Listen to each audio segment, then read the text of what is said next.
Uma coisa que eu acho interessante para fortalecer qualquer relacionamento é fazer o caminho contrário. É olhar o que enfraquece. Parece tão óbvio que às vezes a gente não dá importância para os detalhes.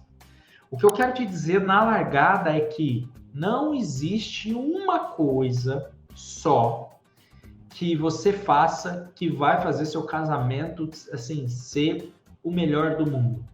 Todos os depoimentos, se você procurar aqui no nosso canal, das pessoas que tiveram seus casamentos restaurados, pessoas que passaram pela traição, pela frieza, pelo distanciamento, pelo abandono emocional, às vezes morando na mesma casa, pessoas que foram abandonadas mesmo e sofreram com o divórcio e restauraram seus casamentos, pessoas que foram traídas e a amante engravidou e restauraram, e como isso mudou a vida, homens e mulheres que viviam uma situação desafiadora em seus relacionamentos, ouvindo dos seus maridos ou esposas, olha, eu não te amo mais, acabou, segue sua vida, né? Que já se envolveram com outra pessoa, que enfrentaram a questão do marido ou a esposa ter um amante, uma amante.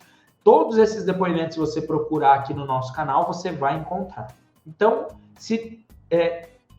eu não vou ter a ousadia aqui de falar que todos os casos, né, a gente já ajudou a restaurar, porque seria muita petulância da minha parte, eu não sei se todos os casos, mas eu posso te dizer que todos os que a gente já ouviu de problema, de pessoas que sofreram ou sofriam nos seus relacionamentos, a gente já teve até agora, casos até de questão de, olha, fui abandonada, mas eu sei que teve caso de bruxaria, de feitiçaria para destruir meu casamento. A gente já viu, e para honra e glória de Deus, nós nos unimos em oração, jejum, e esses casamentos foram restaurados. Então, tanto no reino humano quanto no espiritual, eu posso dizer que pelo menos a maioria dos casos, para não generalizar dizendo todos, a maioria dos casos a gente já ajudou. E aí eu percebo o seguinte, que não existe caso irreversível no processo de restauração. O que existe é falta de conhecimento.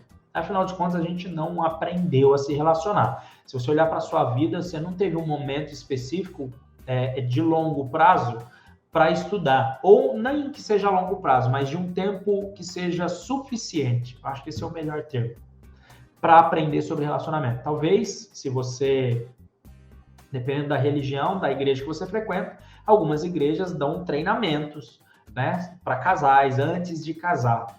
E talvez você tenha visto pregações, né?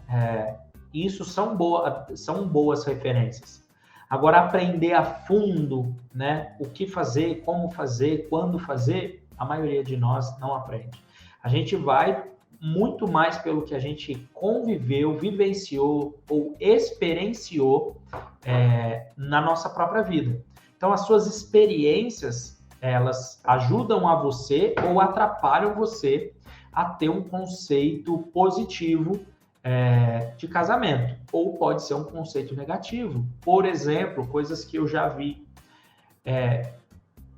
viveram homens e mulheres que viveram relacionamentos e foram frustrados nos relacionamentos anteriores, como, eu vou citar aqui 2, pessoas que eram calmas, tranquilas, pacíficas, mas foram tão judiadas no seu relacionamento, se envolveram com um homem ou com uma mulher mau caráter, que se envolvia com outras mulheres enquanto estava com ela. Isso não era um desvio de caráter, era falta mesmo.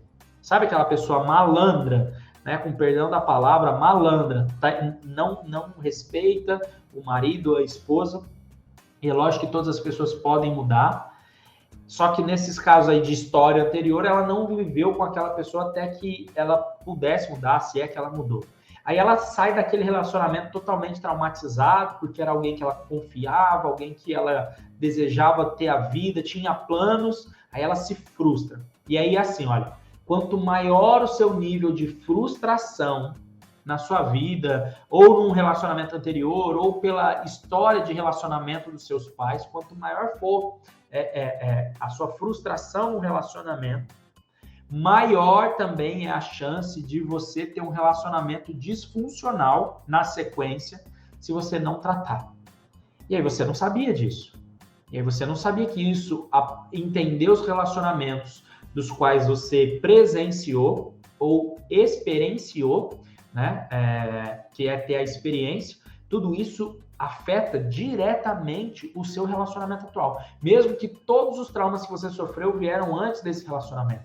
Você traz para esse relacionamento, o seu atual relacionamento, toda essa bagagem. E aí, se você não cuida, não ressignifica, né, não entende o que aconteceu, não cria barreiras para não continuar dando, não dar continuidade em comportamentos como, por exemplo, do pai ou da mãe. Vou dar um exemplo aqui de pai ou da mãe, que é o que acontece muito, tá? É a experiência. Às vezes o filho viu o pai maltratar a mãe, viu quanto a mãe sofreu, e aí ele começa a criar um rancor, uma mágoa, raiva do pai, ou do jeito do pai tratar a mãe, e ele fala, nossa, meu pai é um monstro, né? Ou foi um monstro para minha mãe e tudo mais, e ele vai para o relacionamento dele. Por incrível que pareça, por mais que ele rejeite aquele comportamento, existe uma grande chance dele repetir aquele comportamento. Então ele via o pai ou bater na mãe, ou trair a mãe, ou maltratar a mãe. Ele fala, não, isso é errado. Se você perguntar para ele, ele vai te falar, isso eu tenho até trauma, foi muito ruim para mim, para minha família.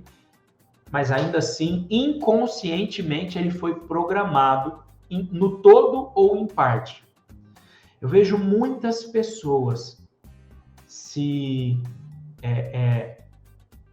aprisionar naquilo que elas condenavam, que elas sempre condenavam.